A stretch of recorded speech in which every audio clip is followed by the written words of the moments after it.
This is a sad moment for Kenyans. I don't know if you have come across BBC documentary that has exposed the heinous act done by this government under the watch of President William Ruto.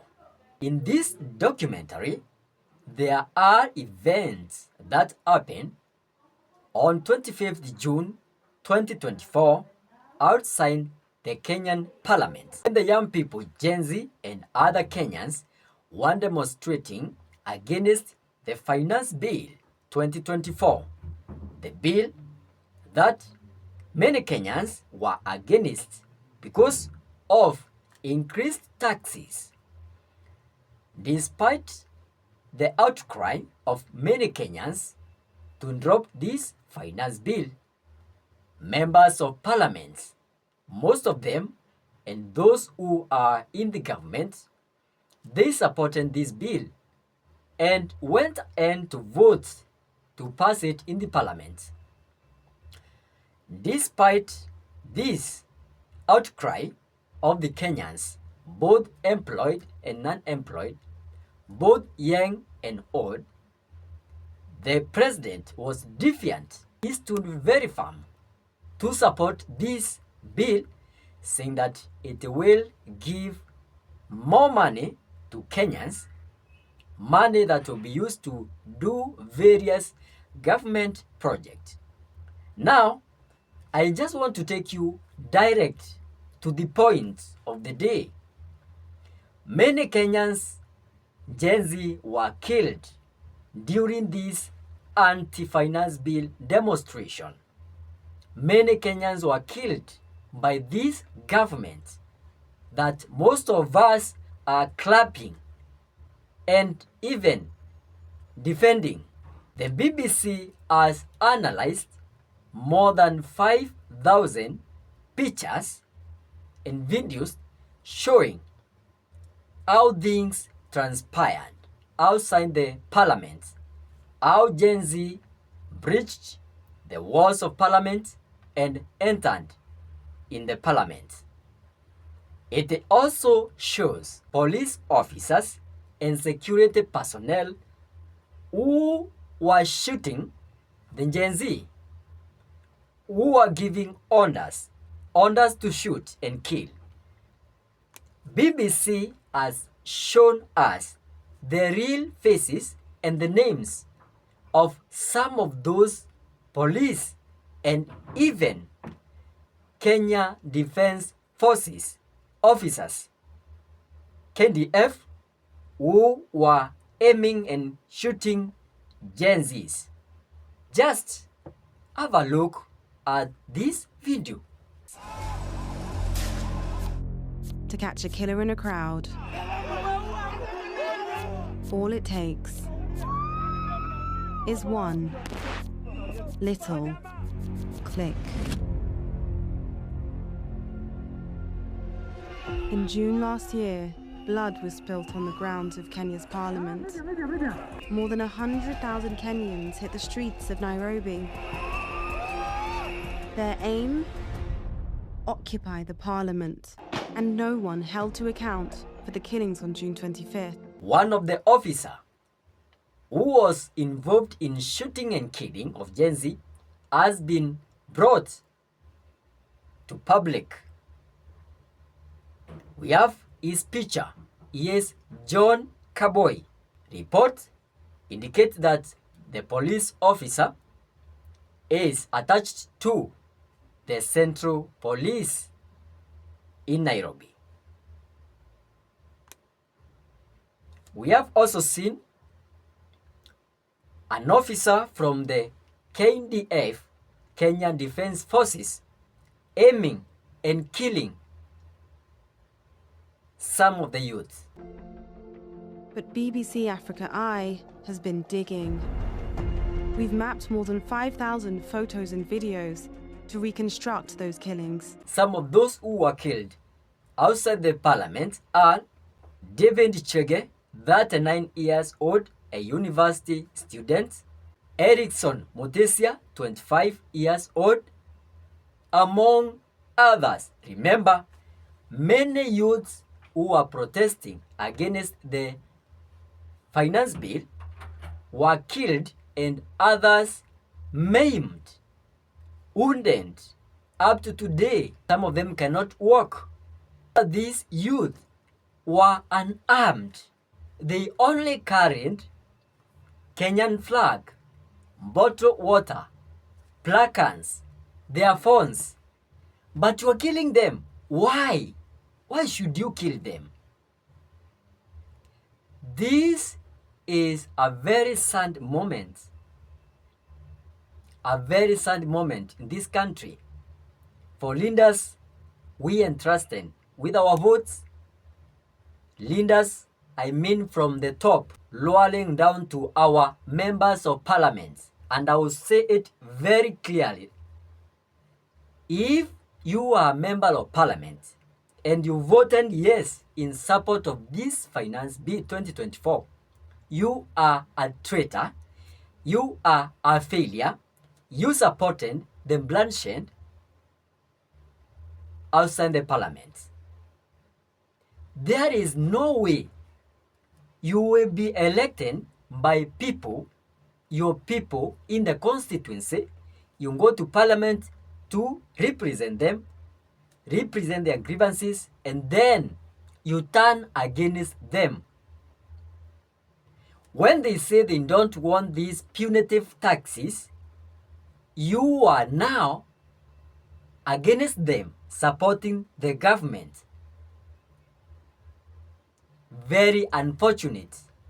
And we shall continue saying this. In the time for election 2027, we are going to rally our people and remind our people to look those members of parliament who voted in support of the finance bill 2024, which caused the bloodshed of many Kenyans youth. When you are elected by people, you must represent them. If they say this is not good, you should just support them, but not supporting the government of the day. So it means you are elected, but you went to represent the government instead of your people. We shall not forget this. We shall not forget this. And now, President William Ruto, when he took over office, he said that he will not use security officers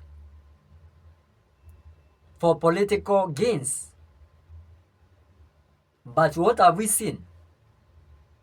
Police officers intimidating journalists who are covering such events, shooting protesters, peaceful protesters, peaceful demonstrators, injuring them, breaking their equipment of work. And up to date, we haven't seen those perpetrators brought to book, charged in a court of law. We haven't seen this. The Parliamentary Committee under the Independent Policing Oversight Authority, that is IPOA, to investigate the ordeal that happened on 25th June outside the Parliament. Up to date, no report has been tabled in the Parliament about that. Up to date, no officer has been charged in a court of law concerning the killings. What does this mean? The government knows how it played this game. Ask yourself, if these youth who were killed were your relatives, if these people who were killed were your brothers, your sisters, would you be still singing praises and supporting this heinous act? We have to get to our senses. I don't criticize everything done by this government, but I do criticize where necessary. When the government does right, I will say and give my credit where due. But when it breaches and breaks human rights, I have also to say we cannot praise heinous act. We cannot praise killing of innocent people. We cannot praise killing of peaceful demonstrators. Our constitution guarantees these rights and freedoms of expression and assembly. And I want you to listen to what President William Ruto said after this incident occurred. He went to our screens, praised the police officers who are on duty, who are killing people, innocent people, who are killing unarmed youth. He went further to say that these youth were organized criminals, perpetrators. And we saw these people went to the streets to demonstrate because the government refused to listen to them. They said they don't want the finance bill. It was abandoned to them and their life. But the government could not listen to them. President William Ruto could not listen to them. That's why they went to the streets to fight for their rights. And you kill them. And afterwards, you come and call them criminals, organized gangs. An otherwise legitimate expression of the fundamental rights and freedoms of assembly, demonstration, picketing, and petitioning of public authorities by a section of law-abiding citizens of the Republic of Kenya was infiltrated and hijacked by a group of organized criminals. Most regrettably, today's attack on Kenya's constitutional order has resulted in the loss of lives, also destruction of property and desecration of institutions and emblems of our sovereignty.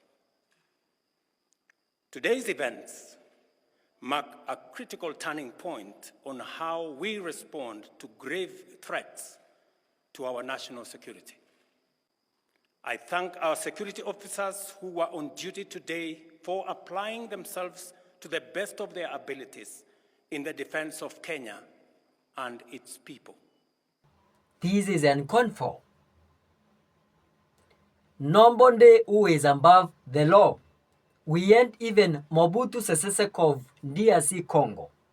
He was the most feared and one of the most known dictator in Africa. Killed many people, but he died a very shameful death. Even the people who went to bury him were very few. Don't think that you will stay in power forever. Time will come, you will move out of that. Even think of your family.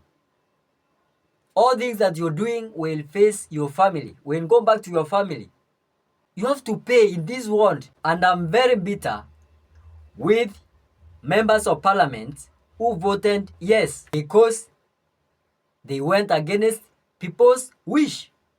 After Ruto declined to sign this bill, the same members of parliament who were drumming support for the same bill were the ones clapping for